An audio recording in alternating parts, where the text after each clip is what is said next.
Quantos trouxeram uma Bíblia Sagrada, por favor? Quem trouxe? Quem trouxe? 2 pessoas, muito bom, né? Quem trouxe a Bíblia Sagrada, pegue ela agora aí, levanta para cima aí, levanta para o alto, faz um barulho, glória a Deus, isso aí. Pega comigo então, por favor, vamos ler 2 textos da Bíblia Sagrada, 2. O primeiro está em Gênesis capítulo 35. Opa, aleluia. Achei um. Oh, glória. Gênesis 35, versículo 16. Eu quero agradecer ao pastor André Valadão, pastora Cassiane, pelo privilégio de estar hoje aqui servindo a vocês, parabenizá-los pelo aniversário, parabenizar a toda essa igreja, agradecer ao pastor Vinícius, né, que hoje me recebe aqui.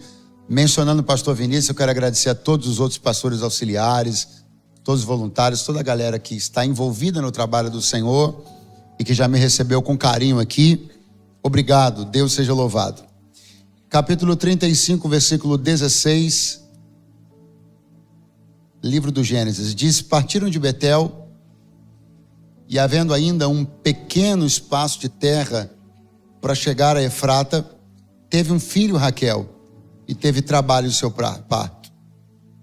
E aconteceu que, tendo ela trabalho em seu parto, lhe disse a parteira: não temas, porque também este filho terás. E aconteceu que, saindo-lhe a alma, porque morreu, chamou o seu nome Benoni, mas seu pai o chamou Benjamim. Vamos fazer uma viagem longa. Primeira epístola de Paulo aos Coríntios, capítulo 15 e verso de número 8. Uma viagem longa. Primeira aos Coríntios, capítulo 15 e verso 8.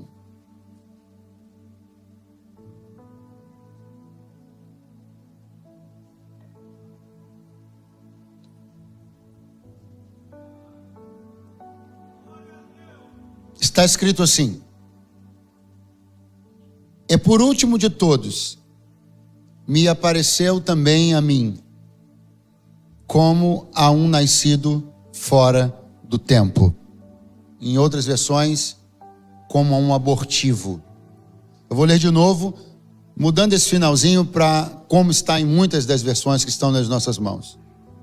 E por último de todos, me apareceu também a mim, como a um abortivo.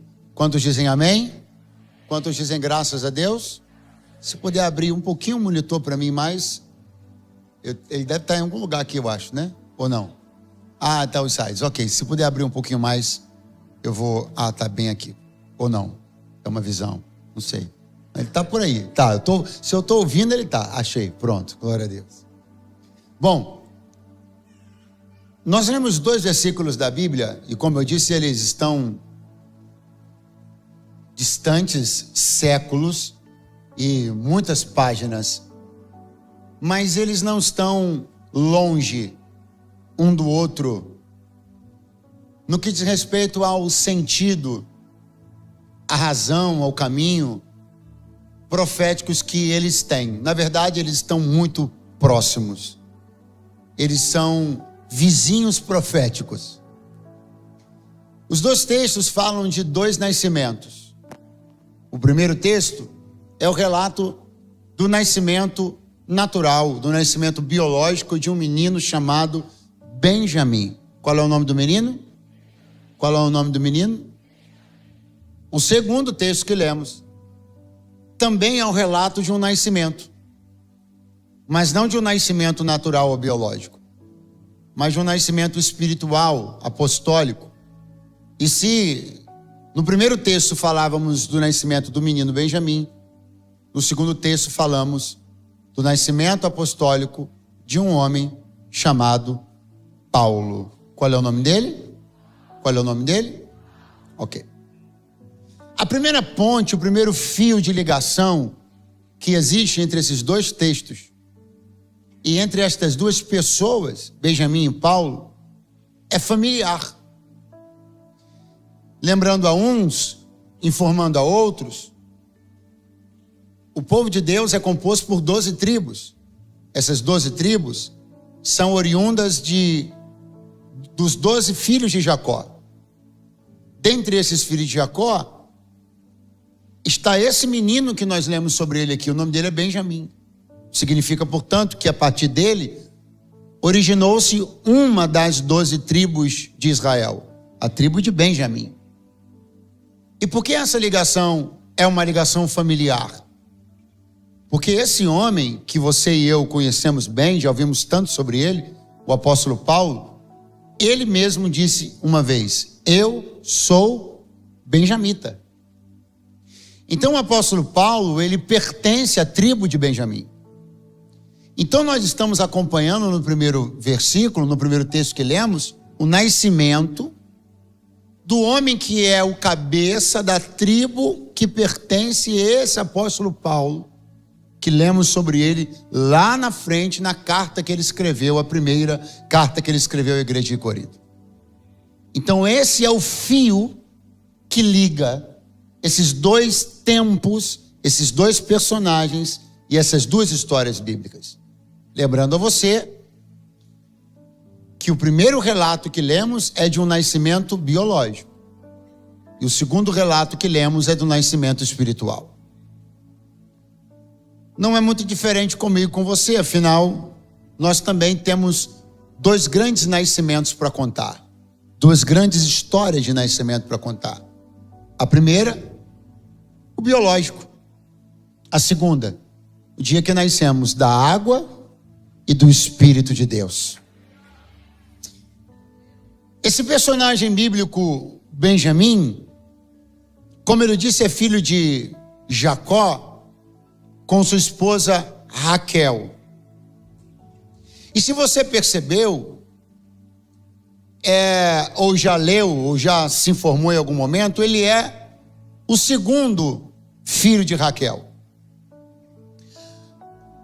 E o que é interessante é que esse Benjamim, ele nasce aqui, ele aparece aqui, mas existe um ambiente de desejo.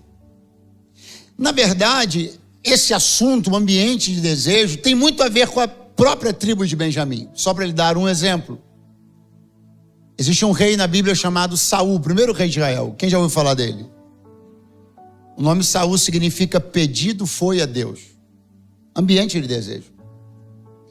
O nome Paulo, na verdade, o nome Saulo, que deriva da mesma raiz do nome Shaul, Saul que eu acabei de lhe dizer, também tem o mesmo significado. Pedido foi a Deus. Desejado foi. Requerido foi. Pedido foi. A tribo de Benjamim tem um perfil muito interessante. A tribo de Benjamim tem um peso muito interessante de se pensar e de se crer que isso também diz respeito a nós. O quê? Não é uma tribo que impõe-se, é uma tribo que é desejada. Não são pessoas que se impõem forçosamente, são pessoas que são queridas, pedidas, aneladas. Talvez você já tenha tido a oportunidade, o dissabor, o desprazer de se perceber dentro de um ambiente onde você não era tão esperado, desejado, querido. Mas espiritualmente eu quero que você comece a entender esta noite uma primeira coisa.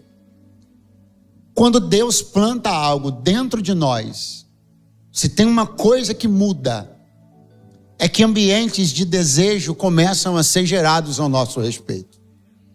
E ainda antes que o seu nome seja conhecido, ainda antes que algo mais próprio, específico sobre você seja sequer sabido, alguém mesmo sem saber que é você, está orando por alguém como você.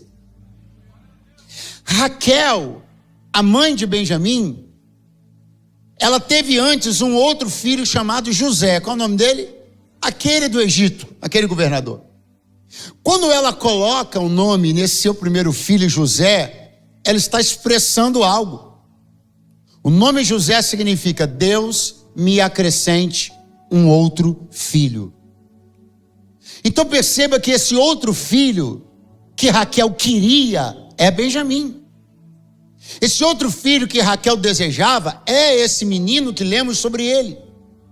Agora, o que é interessante é que Benjamim nasceu aqui no capítulo 35. Mas ele já era desejado cada vez que Raquel chamava o nome do seu primeiro filho. Toda vez que ela falava José, ela dizia: Deus me acrescente outro filho.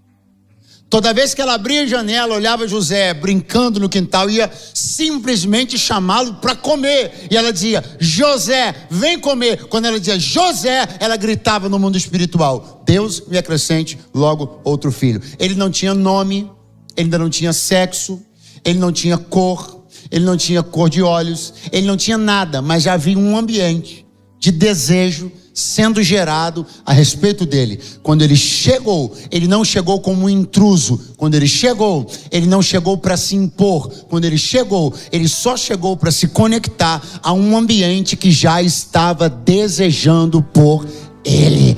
Eu queria que você levantasse as mãos esta noite, que estou profetizando sobre a sua vida um tempo onde as coisas vão começar a fluir de um jeito um pouco diferente do que aconteceu até hoje. Talvez algumas coisas da sua vida até hoje dependeram de um nível de colocação, imposição, mas Deus me dá ordem para lhe dizer: estou ativando algo em você. Alguns ambientes já estão sendo gerados de desejo ao seu respeito. Homens estão orando, homens de negócios estão orando por alguém sem saber que já é você. Pais estão orando para que seus filhos possam conhecer pessoas, e uma dessas pessoas é você. Líderes estão pedindo a Deus algumas pessoas para chegarem perto deles, e essas pessoas estão hoje aqui esta noite. Seu nome pode não ser sido citado ainda, mas já há um lugar onde você está sendo aguardado, e o seu futuro vai se conectar a esse lugar.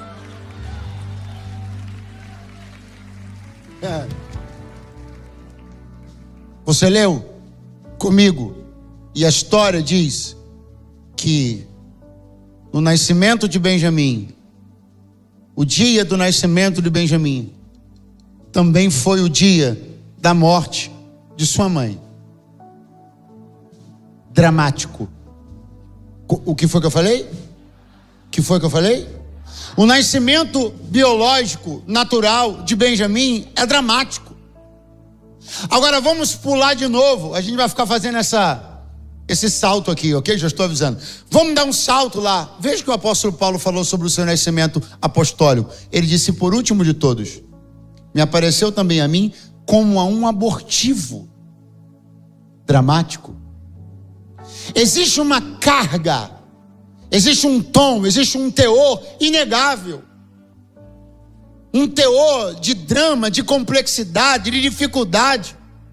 A matriz, o início de todas as coisas, tanto da vida humana de Benjamim, como do ministério apostólico de Paulo, ambos acontecem, ambos são startados em circunstâncias aguerridas, difíceis. E para completar, Paulo diz assim: por último de todos. Ele estava falando justamente a respeito de como a revelação de Cristo aos apóstolos veio acontecendo. Aí ele disse: olha, apareceu para o fulano, apareceu para o Beltrano, apareceu para o Pedro, apareceu para o Tiago, apareceu para o João, apareceu para um, apareceu para outro, e por último, diga comigo, por último.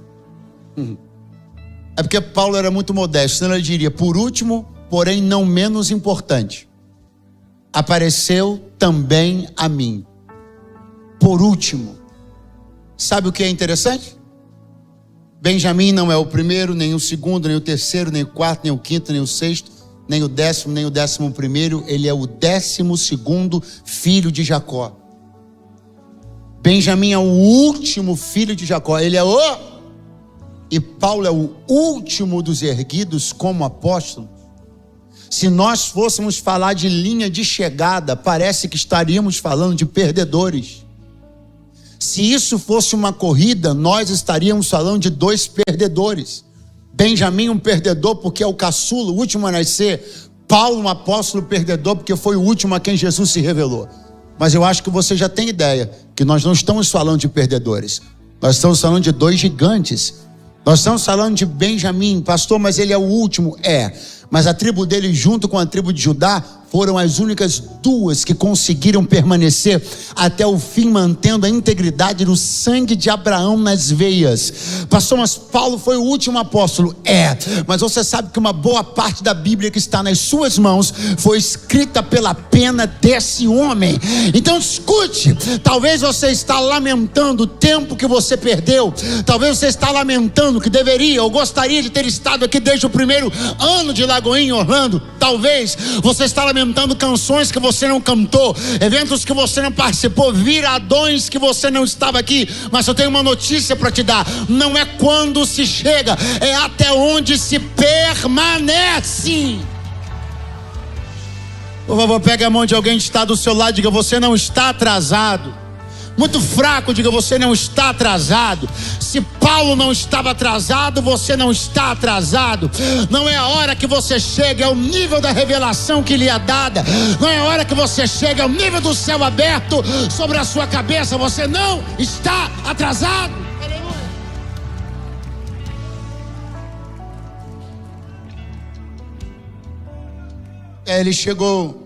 Ele chegou depois de todos os apóstolos. Mas ele foi convidado a um tour no terceiro céu. Ele disse: eu vi coisas lá que não consigo dizer a vocês o que vi. Não é a hora que você chega, não é o tempo que você aparece. É o quanto Deus está disposto a te mostrar. Eu sei que você gostaria de ter chegado antes. Eu sei que você gostaria de ter vivido coisas que você ouve as outras pessoas dizendo que viveram, e você não faz a menor ideia. Existem algumas canções que, se forem cantadas aqui, se a gente puxar um pouquinho para trás, você vai ficar: uou, como? Como é que é? Mas eu tenho uma notícia boa para te dar. Você chegou na hora que tinha que chegar. E tudo que tem para acontecer na sua vida ainda e através da sua vida não será impedido pelo tempo que você chegou. Porque você chegou quando Deus te chamou. E quando Deus te chamou, você disse sim. Quantos dizem amém esta noite? Se nós pudéssemos desenhar a história, se pudéssemos escolher como as coisas acontecem, seguramente Benjamim não gostaria de ter nascido no dia que sua mãe morreu. Se nós desenhássemos a história, se nós pudéssemos escolher como as coisas acontecem, seguramente Paulo não gostaria de ter na Bíblia que ele, aspas, ajudou a escrever, a primeira menção do seu nome, justamente no dia que o primeiro mártir da igreja foi assassinado. Preste atenção nisso. O nome de Benjamim na Bíblia é mencionado pela primeira vez quando ele nasce. Quando é que ele nasce? Quando sua mãe. O nome de Saulo na Bíblia é mencionado pela primeira vez no dia que Estevão morreu. A Bíblia Sagrada diz que Estevão está sendo apedrejado. E vão trazer as vestes de Estevão e colocar aos pés de um jovem chamado Saulo. A primeira vez que o homem que escreveu a Epístola aos Romanos, 1 e 2 Coríntios, Efésios, Tessalonicenses, Colossenses, a primeira vez que o apóstolo dos gentios foi mencionado na Bíblia, foi no dia em que o mártir da igreja foi apedrejado. Se Paulo pudesse escolher o jeito de aparecer, não teria aparecido assim. Se Paulo pudesse ter escrito o jeito da sua entrada na cena bíblica, seguramente não seria assim. Só que você já sabe. E se não sabe, passou da hora de saber. A gente não escolhe muita coisa sobre a nossa própria estreia. E na verdade, quanto mais a gente quer que seja do nosso jeito, mais tempo vai demorar para ser. Você precisa entender que o melhor jeito de entrar em cena é o jeito que Deus necessitar que você entre.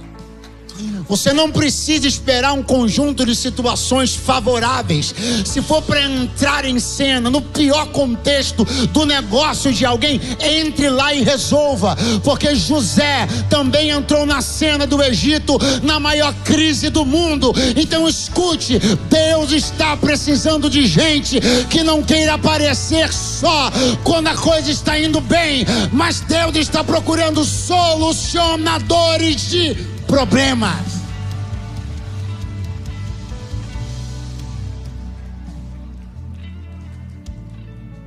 Eu olho para Josué e olho para o Senhor dizendo para ele: Josué, Moisés, meu servo, é morto. Levanta e faz esse povo atravessar o Jordão. Existe luto, existe dor, existe lamento, mas se você quer uma chance, é agora. Muitas pessoas não estão agarrando suas grandes chances, porque estão sendo sentimentais demais, onde Deus está sendo prático. Se alguém não fez uma coisa, e se é você que vai ter que fazer, vai lá e faça. Se alguém passou, fez uma besteira tamanha, vá lá você e faça melhor. Se eu e você esperarmos um contexto todo organizadinho para a gente aparecer, então Deus não precisa de gente como eu e você. Então, não. É no meio de uma situação complicada, caótica, embaraçosa, que alguém que é uma flecha polida pelo Eterno será usada por Ele. Eu estou profetizando que Deus vai enviar você para onde tudo está dando errado. É isso mesmo, porque quando você colocar o pé lá, as coisas vão começar a andar. Olhe para o seu vizinho e diga: você está escolhendo demais. É por isso que está estreando de menos. Nascimentos dramáticos, tardios, complicados. E se Benjamim pudesse escolher, certamente não gostaria que fosse como foi. Se Paulo pudesse escolher, certamente não gostaria de que fosse como foi. Porque é ali, é bem ali, que Raquel vai dar à luz. No meio da rua, a mãe de Benjamim vai dar à luz. De novo, se o contexto fosse organizado, o script fosse escrito, o roteiro fosse escrito por ele, desejaria algo mais elaborado, mais bonito, mais arrumado, mais arranjado, mais bacana, mais suntuoso, mais especial. Mas o nascimento de Benjamim aconteceu no meio da rua. O nascimento de Benjamim aconteceu aonde, gente? A Bíblia diz que faltava ainda um pedaço pequeno de terra para se chegar em Efrata. Muita atenção. A família de Benjamim tinha saído de Betel e estava indo para Belém. Betel é casa de Deus, Belém é casa do pão. E se a mãe pudesse escolher, escolheria ter tido seu filho na casa de Deus, ou então na casa do pão. Mas o menino nasceu no meio da rua, nem na casa de Deus, nem na casa do pão. Vai dizer para mim que se você pudesse ter escolhido, você não gostaria de ter escolhido nascer na casa de Deus, ou na casa do pão. Só que Benjamim nasceu no meio da rua. Algumas coisas acontecem só mesmo para quebrar alguns paradigmas, para provar mesmo que Deus não precisa de cenas perfeitas, de cenários elaborados, de que Ele pode mesmo fazer grande o futuro de alguém, independentemente de como começou a história dessa pessoa. Mas o que é mais incrível, aqui de novo nós vamos atravessar a ponte, venha comigo. Porque do lado de cá nós estamos lendo na Bíblia que Benjamim nasceu no meio da rua. Eu estou falando sério. A mãe dele deu a luz a ele no meio da rua. E de lá nós vamos de novo atravessar a ponte para ver o apóstolo Paulo dizer assim: e por último de todos, me apareceu também a mim como um nascido fora do tempo. Mas quando foi que o Senhor apareceu para Paulo? Não foi em Atos 9? Quando Paulo estava com cartas para perseguir os crentes, indo para Damasco, mas ele não chegou lá. O Senhor apareceu para ele aonde? No meio da rua. Pega a mãozinha de alguém que está do seu lado e diga: eu estou sentindo que Deus está querendo quebrar alguns protocolos nessa sua história.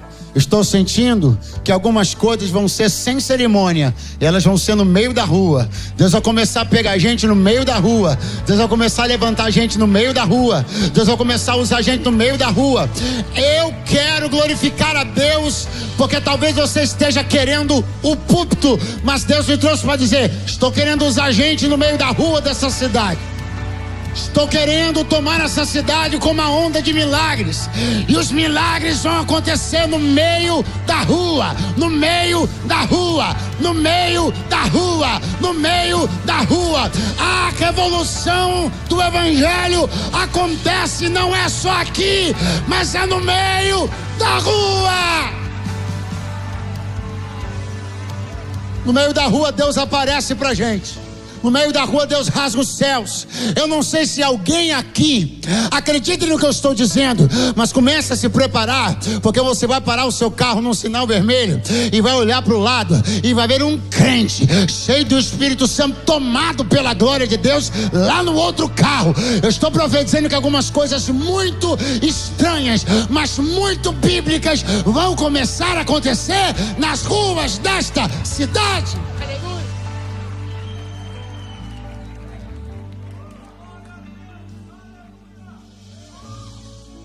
Existem algumas coisas que só fazem sentido se elas acontecem no meio da rua. Porque no meio da rua, do palco público, onde a visibilidade é gigantesca, no meio da rua, Deus fará coisas no meio. Eu gostaria que você guardasse isso. Deus fará coisas no meio das ruas desta cidade. Por favor, pegue a mão de alguém do seu lado, dê uma acordada nele e diga: Deus fará coisas no meio das ruas desta cidade. Oh, bendito o nome da glória do Eterno. Bendito o nome da glória do Eterno.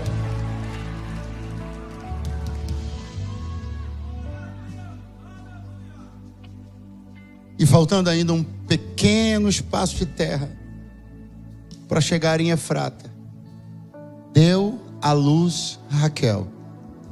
Diga comigo: deu à luz Raquel. Raquel deu à luz. É uma expressão que todos nós aqui conhecemos. Fulana deu à luz. A irmã deu à luz. Esse A é craseado, né? Qual o sentido de uma mãe dar à luz? Ela está dando o filho para a luz. Em vez do para, tem um A craseado. Então o filho sai da escuridão do ventre e é entregue para a luz. Quem está aí, diga amém. O que é nascimento biológico? É o ser humano sendo dado para a luz. E o que é o nascimento espiritual? É o contrário. É quando a luz é dada para o indivíduo. A luz está envolvida tanto no nascimento biológico como no nascimento espiritual. Só que no nascimento biológico, o indivíduo é dado para ela. No nascimento espiritual, é ela que é dada para o indivíduo. Se você for embora, volte agora. Porque ainda em Atos capítulo 9, no nascimento apostólico de Paulo, o que a Bíblia diz? E cercou-se-lhe um resplendor de luz do céu. Tem luz na vida do homem quando ele nasce biologicamente, e tem luz na vida do homem quando ele nasce espiritualmente. E vai ter luz na vida dele até que a cidade que não tem noite seja a morada eterna dele. Eu não sei quem tem pacto com as trevas, quem ama as trevas nessa cidade. Eu não sei a quem as trevas são convenientes. Eu não sei a quem as trevas são interessantes. Não sei quem gosta de negociar nas trevas, relacionar-se nas trevas. O que eu sei é que um exército de filhos da luz, 5 deles já chegaram. Um exército de filhos da luz está marchando há 6 anos nesta cidade, e é por isso que não tem canto, não tem gaveta, não tem porão, não tem nada que resista ao poder da luz de uma igreja numa cidade.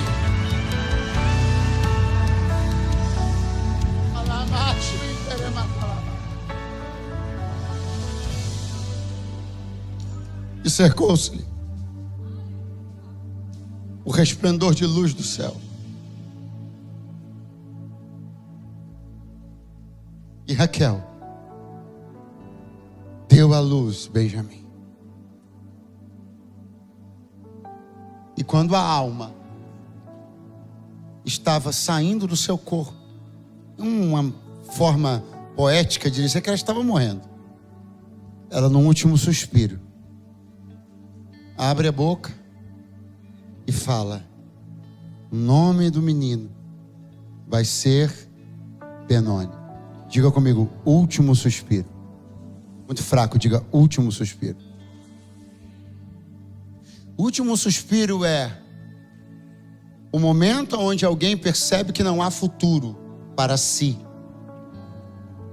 O último suspiro é o momento onde alguém percebe que não há mais estrada para percorrer. E esse para Raquel foi um momento que chegou. Ela sabia que ia morrer.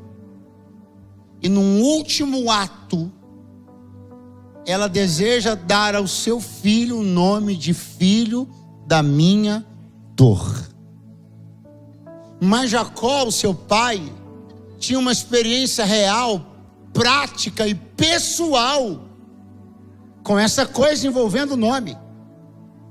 Sabia do peso profético que havia quando pais escolhiam nome para um filho. Ele é a prova disso. Jacó, suplantador, enganador, porque nasceu agarrado no calcanhar do seu irmão.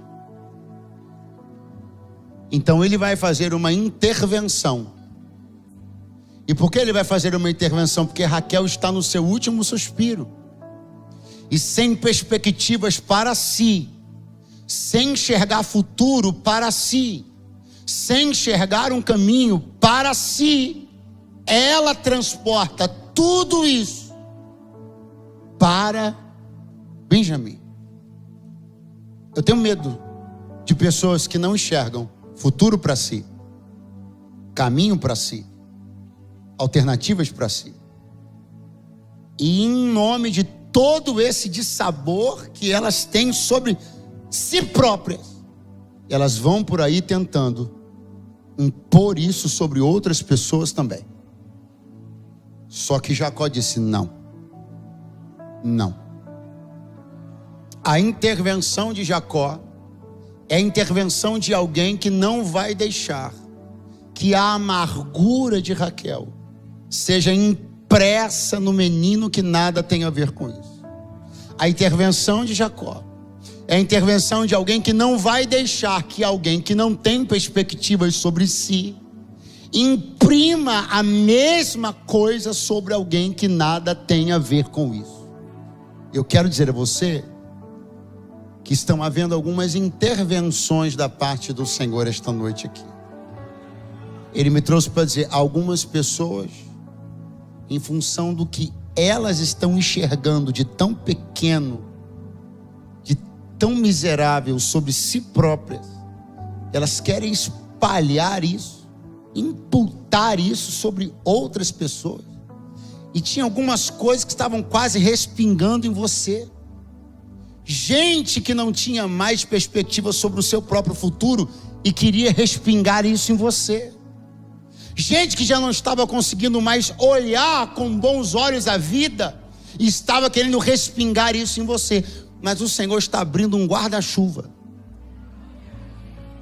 está colocando você debaixo, está te dizendo, a amargura de ninguém vai respingar em você, o dissabor de ninguém vai respingar em você. Eu não vou deixar que a derrota que algumas pessoas sentem sobre si mesmas seja imputada sobre você. O que eu tenho com você não vai ser contaminado, não vai ser prejudicado por nada que sair da boca de ninguém. A maldição está sendo convertida em bênção, e eu preciso de alguém para acreditar no que estou dizendo aqui. Jacó vai intervir, vai dizer, não. Agora atenção, o nome Benoni, filho da minha dor, chegou a ser pronunciado? Sim ou não? Quantas vezes? Por quantas pessoas? Vamos de novo. Esse nome Benoni chegou a ser pronunciado? Quantas vezes? Por quantas pessoas? Uma. É que o meu dedo te confundiu, né? Vamos de novo. O nome Benoni chegou a ser pronunciado? Quantas vezes? Por quantas pessoas? E morreu ali. O que vocês precisam entender é que algumas coisas foram pronunciadas. Se eu disser que não, estaria mentindo para você. Algumas coisas chegaram a sair da boca de algumas pessoas. Algumas coisas chegaram a ser rabiscadas, desenhadas, projetadas, idealizadas, mas não vai sair dali. Não vai sair dali. Não vai ser isso não. Vai ser Benjamim, filho da minha mão direita. Repita comigo, filho da minha mão direita. Você agora disse não? Não vai ser isso daí. Vai ser outra coisa, e eu digo agora o que vai ser. Benjamim, filho da minha mão direita. Filho da minha destra. Filho da minha mão direita. O que Jacó vai propor é que seja invertida a coisa. Não é filho da dor, é filho da minha mão direita. E assim as coisas se estabeleceram. Assim as coisas se determinaram. Lá vai o menino, chamado Benjamim, filho da mão direita do seu pai.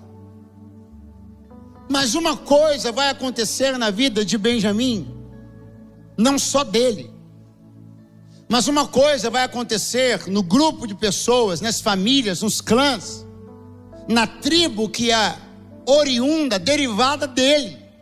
E esta coisa é extremamente intrigante, interessante. Benjamim é filho da mão, mas há algo na Bíblia sobre a tribo de Benjamim que você deve ter lido ou ouvido alguma vez. Eram hábeis, capazes de acertar a grandes distâncias alvos minúsculos, usando fundas. Uma tribo especialista na batalha, com uma característica marcante: todos eram canhotos. Mas ele era filho da mão, mas ele tornou-se canhoto. Filho da mão direita do pai. A mão direita não é dele, a mão direita é do pai. Ele, canhoto. O dia que você entender isso, vai sair um peso de cima dos teus ombros, e você vai começar a acertar mais e errar menos. Entendeu o quê? Que uma coisa é a mão do seu pai, outra coisa é a sua mão.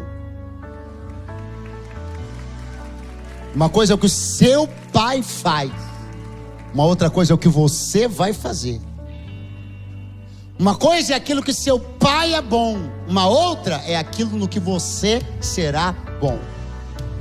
Sabe por que algumas assinaturas estão tortas?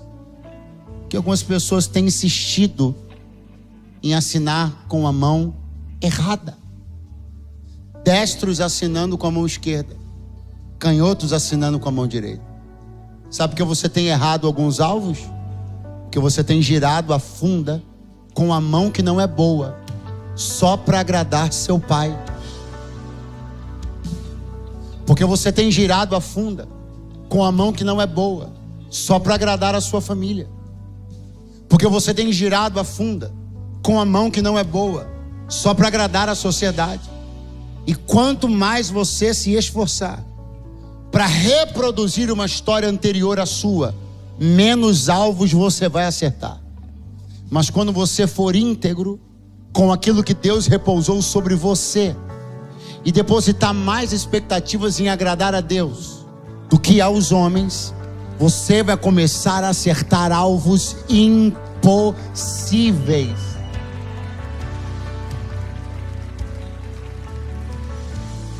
Girando a funda com a mão errada, você não acerta um alvo nem a um palmo de distância. Mas girando a funda com a mão certa, a distância que todo mundo erra, você vai acertar. Eu queria que você segurasse a mão de alguém do seu lado agora, desse uma boa acordada nele e dissesse: a partir de hoje, você vai continuar honrando a sua família, mas vai se desprender do compromisso de ser alguém que Deus não quer que você seja. Gire a funda com a mão que Deus te deu habilidade. Vá ser quem Deus chamou você para ser. Vá atuar onde Deus elegeu você para atuar. Você não é um replicador de histórias. Você está escrevendo a sua própria história.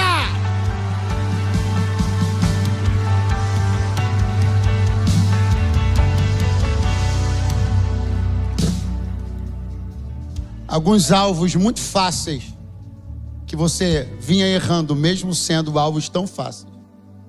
Quando você estiver com a funda na mão certa, você vai dizer assim: pode botar mais para longe esse alvo, pode distanciar mais, pode colocar mais para longe, pode distanciar mais. O mundo espiritual não respeita pessoas que assinam com a mão errada. O mundo espiritual não respeita pessoas que vivem esforços para agradar aos homens. Assinaturas no mundo espiritual estão tortuosas, porque algumas pessoas que estão me ouvindo aqui estão tentando mexer com a sua própria identidade para agradar um, outro, atender expectativas daqui ou dali. Mas o Senhor me trouxe essa noite para dizer: vá girar a funda com a mão que eu te dei habilidade. Acredite no que eu plantei no seu coração. Acredite no que eu entreguei em confiança a você. Não me traia. Não traia aquilo que eu desenvolvi em você. Não traia a capacidade que eu despertei em você. Não traia o dom que eu entreguei a você. Não traia isso para agradar nada e nem ninguém. Seja íntegro com aquilo que Deus lhe confiou, e os alvos começarão a ser acertados em distâncias jamais vistas. Ou levante a sua mão mais alto que você puder, porque eu libero sobre a tua vida uma palavra do Senhor. Alvos começarão a ser acertados a uma distância jamais vista.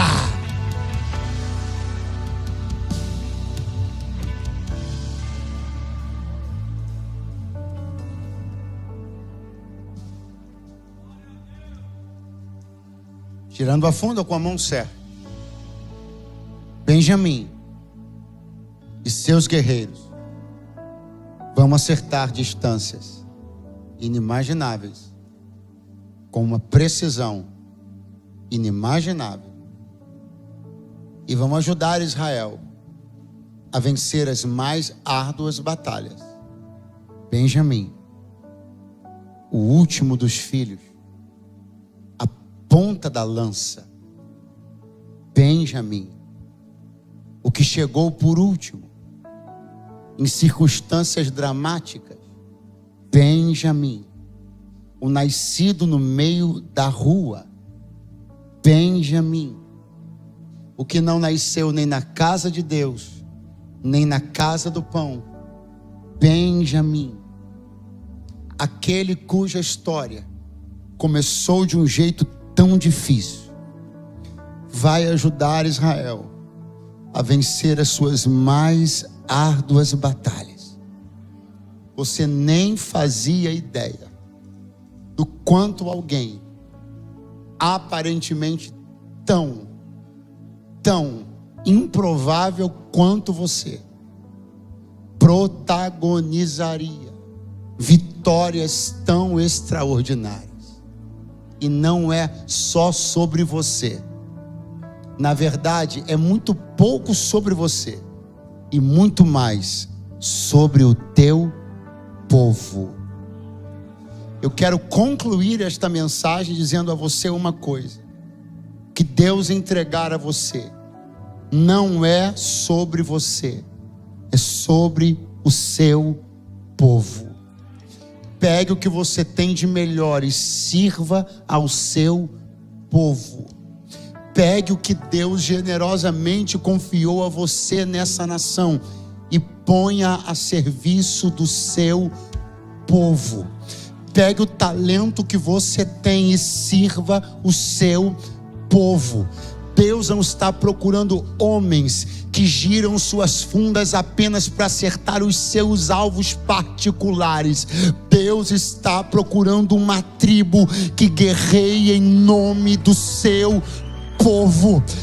Chega de gente tão egoísta. Chega dessa nação ser marcada por tanta gente que só caminha buscando seus interesses particulares.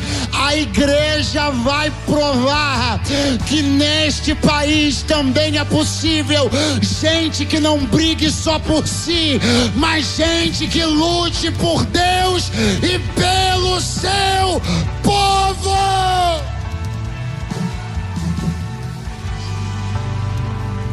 Uma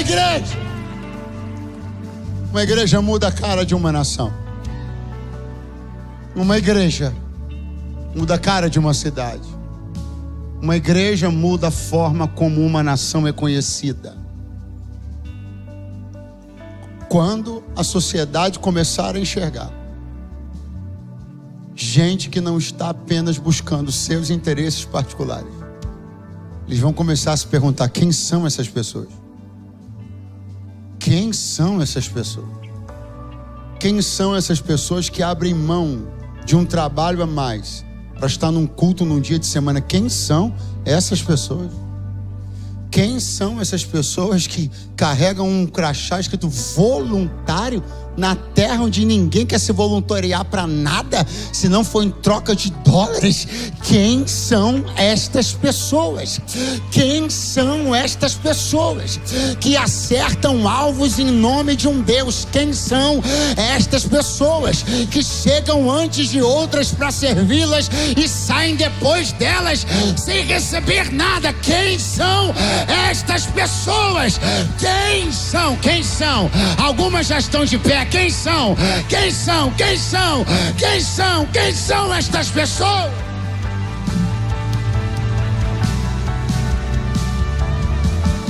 Pessoas que não giram suas fundas apenas por si próprias. Pessoas que consagram tudo que têm e que são no altar. Pessoas que dizem para o seu Deus: minha mão esquerda é tua, a direita é tua, a funda é tua, a expertise é tua, o patrimônio é teu, o tempo é teu, o talento é teu.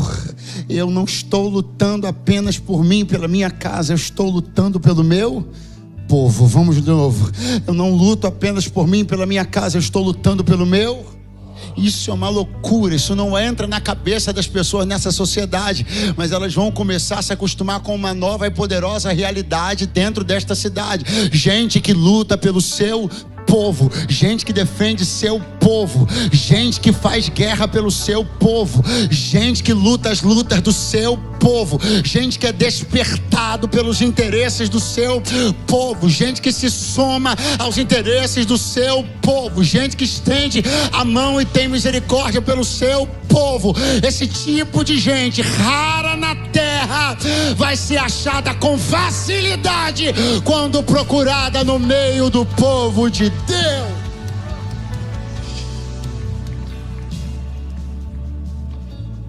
Talvez você está me ouvindo agora. No mês de outubro estamos. e muitos alvos errados, muita falta de mira e precisão acompanhou você até o mês de outubro desse ano. Muita coisa que você mirou, você errou. Que você quis, você não conseguiu. E você estava muito confuso tentando entender a razão disso. E eu vim simplesmente para lhe explicar uma razão simples. Você está girando a funda com a mão errada. Você está fazendo algumas coisas simplesmente para agradar algumas pessoas, reproduzindo algumas supostas receitas de sucesso, consultando alguns manuais escritos por pessoas que supostamente fizeram a vida dar certo. Você está consumindo materiais e reproduzindo histórias de outras pessoas, como se a vida fosse uma simplória receita de bolo de fubá. E o Senhor me trouxe para te dizer: enquanto você tenta fazer todas essas coisas, eu coloquei na tua mão um segredo que é teu e tu o desprezas, querendo se igualar a outros e fazer como outros fizeram. Enquanto eu te dei a qualidade de ser único, você quer se colocar numa escala de produção. Enquanto eu te entreguei coisas que não entreguei a outros, você está querendo procurar no sucesso dos outros o que você precisa fazer para obter o seu. Você está consumindo cartilhas, e as cartilhas estão te consumindo. Você está consumindo modelos, e os modelos estão te consumindo. Enquanto tudo que você precisa fazer é girar a funda. Tudo que você precisa fazer é ser íntegro com aquilo que eu coloquei no teu coração. Ainda que você chegue por último, ainda que as circunstâncias que você comece sejam dramáticas, ainda que as pessoas torçam o nariz e digam: não tem como dar certo começando como está começando. Não tem como dar certo com as coisas tão conturbadas como estão. Já falaram isso sobre muita gente. Já falaram isso sobre muitas histórias. O que você precisa é acreditar que o que Deus colocou em você é suficiente. É suficiente. É suficiente. Por favor, pegue na mão de alguém do seu lado agora. Porque se algumas coisas não forem invertidas, se elas não forem corrigidas, a gente vai continuar fazendo do jeito que acha que está certo, e errando o alvo, errando o alvo, errando o alvo, errando o alvo, errando o alvo, errando o alvo. Então algumas coisas vão ter que ser invertidas, e esse não é um processo dos mais fáceis, ele é meio doloroso. É com um pouco de dor que Deus inverte algumas coisas, vira algumas chaves na nossa mente. Não é tão simples como a chave que a gente vira numa ignição, um botão que a gente aperta. Demanda um pouquinho mais. Demanda um pouquinho mais de dor, de choro, de sangue. Mas o apóstolo Paulo disse: parecia que o meu nascimento era abortivo. Sangue, dor, circunstâncias controversas, eu achando que ia morrer, as coisas parecendo tenebrosas, mas de repente um resplendor de luz me cercou, e era Deus me dizendo: você não vai morrer aí não. Aonde você pensou que era o fim, é só o começo. Parto é assim, tem dor envolvida.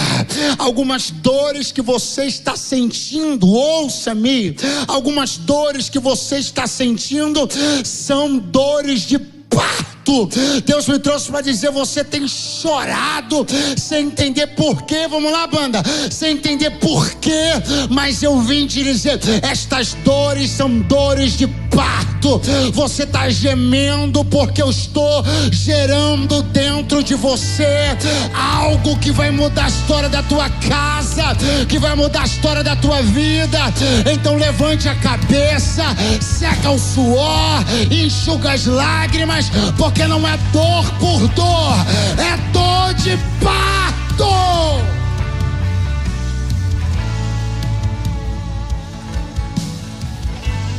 como a mãe que supera a dor, porque sabe que é parto. Suporta a dor, porque imagina o rostinho do bebê. Desse mesmo modo eu te digo, suporte esta dor, porque ela não é gratuita, ela não vai desembocar em coisa qualquer. Suporte essa dor, porque ela não é masoquista, ela não é sádica. Suporte essa dor, porque é dor de parto, é dor de quem está gerando algo para a glória de Deus. Ou então abra a sua boca por alguns segundos e aproveite para dar alguns gritos de glória, alguns brados de aleluia. No parto se grita, no parto se brada.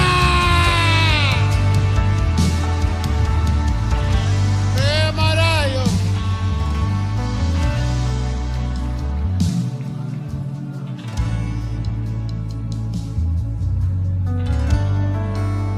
Você vai começar a acertar alvos distantes. Alguém crê? Diga amém. Vou tentar de novo.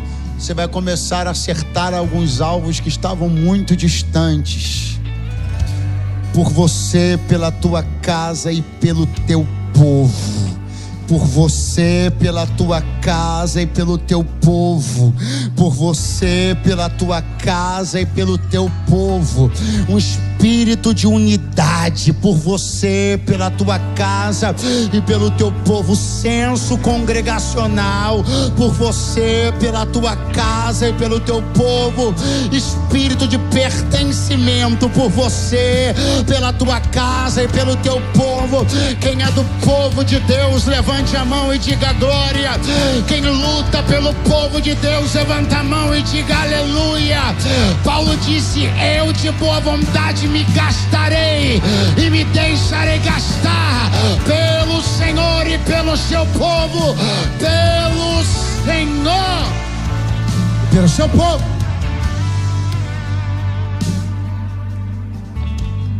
Quantos dizem amém?